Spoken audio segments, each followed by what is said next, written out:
in Connecticut to try to enshrine the right to a clean environment for each and every one of us in our state's Constitution. I'm really pleased to have the opportunity to work with my co-chair, Representative Matt Blumenthal, on this important initiative, and really grateful for all of the advocates who have been pushing our committee to lead on this. We had another way for Connecticut to lead when it comes to environmental rights and to ensure that everyone in our state has the same access to a healthy, clean environment that they have for other rights that we hold so near and dear to our hearts here in this state. So with that, look, every Connecticut resident, everyone who lives here in the state of Connecticut, has an inalienable right to live in a clean, healthy, safe environment. They have a right to have clean air, clean water, clean soil, and a stable climate, free from the dangers of climate change. And as Senator Flexer said, those duties and those rights have been ignored for far too long. It has had devastating effects for our state, for our country, for the world, and it's time to enshrine these rights where they belong in our state's Constitution. We deserve as a state to have the protections that can actually ensure that people can enjoy our environment, whether it's just in their homes and in their communities, or hiking, outdoors people, hunting, what have you. So these rights belong to the people.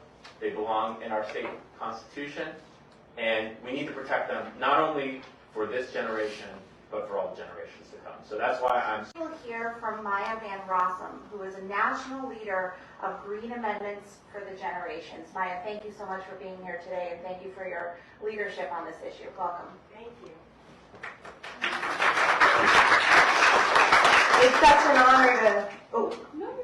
It's such an honor to be asked to join Senator Flexer, Representative Blumenthal, and the other advocates here in the state of Connecticut to talk about advancement of constitutional protection of environmental rights in the state constitution, the Connecticut Environmental Rights Amendment. I think what I'm here to offer and contribute to the message of the day is the fact that 3 states already recognize the rights of all people to a clean, safe, and healthy environment in the Declaration of Rights section of their state constitution, giving highest constitutional recognition and protection to the environmental rights of the people on par with other fundamental freedoms we hold dear, like the right to free speech and freedom of religion. Those 3 states are Pennsylvania, Montana, and most recently, the state of New York. And so the real point is that there's nothing new happening here. These kinds of constitutional protections for environmental rights already exist in other states and are working well, providing essential protections when the laws as written or applied are failing to ensure that all people are getting necessary protection of their environment and the natural resources of the state. In addition to the 3 states with constitutional amendments of this kind, there are 15 other states from coast to coast, including the Hawaiian Islands, that are advancing this same kind of proposal to lift up environmental rights so they are given highest constitutional standing. But right now, Connecticut is on track to be the 4th state in the nation, number 4, to give highest constitutional recognition and protection to environmental rights and to ensure a recognition of the obligation on all government officials within the state to protect the state's natural resources for present and future generations. Welcome, Dr. Stoner.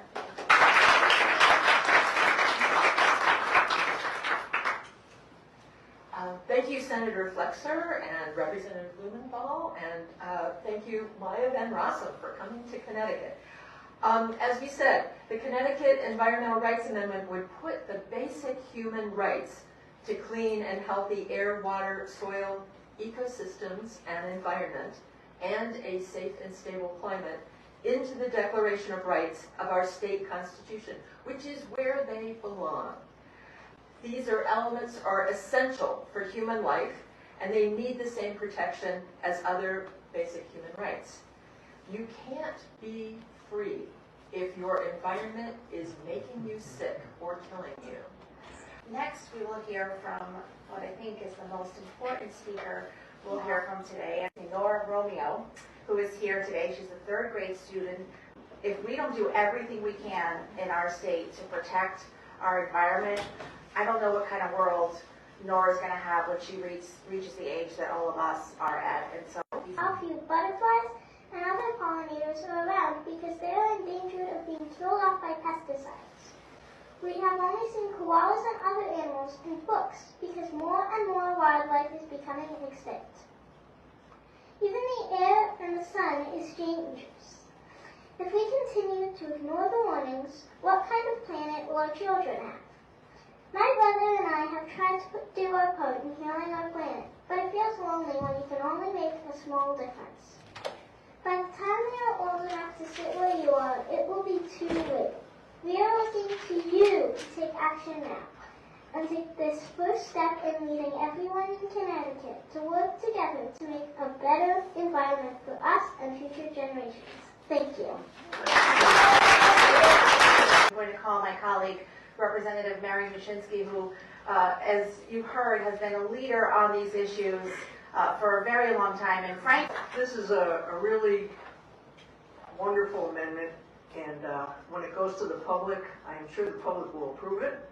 First, we have to get it to the public, and that's where the GAE committee comes in. So, Senator Flexer, Representative Blumenthal, I'm very appreciative that you gave this bill a hearing and moved it out of committee.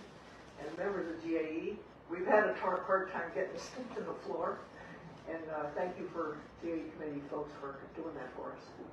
But this is a pretty simple idea. Everybody has this right to a clean and healthy environment.